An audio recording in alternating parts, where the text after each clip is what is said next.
Ке стигнеле истрагата до полицајците, кои ноќта биле во дискотеката Пулс во Кочани, но и до дел од нивните претпоставени. Неофицијално извори од истрагата за ТВ24 велат дека се истражуваат нивните активности и мапата по која се движеле вечерта, и доколку се соберат докази кои укажуваат на било каква инволвираност, ке има кривична пријава. Официјално, на прашањето дали би имало проширување на истрагата, одговор нема.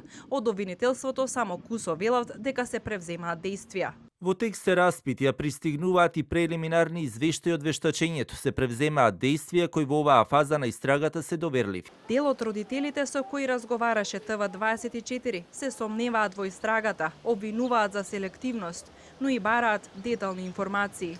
Една од мајките на загинатите во Кочани, која сакаше да остане анонимна, вели дека повеќе од месец се обидува да добие информации како починало незиното дете. Немаме никакви детали за тоа што се случувало таа ноќ, како полицијата која била во дискотеката не можела да направи ништо повеќе.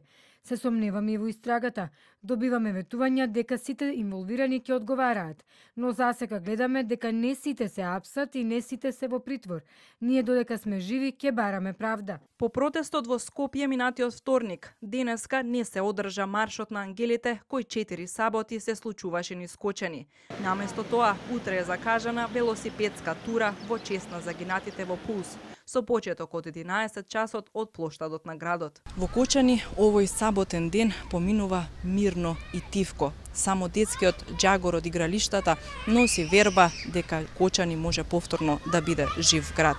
Сепак, за семејствата на загинатите млади луѓе, само правдата може да донесе некаква си оддишка и спокој.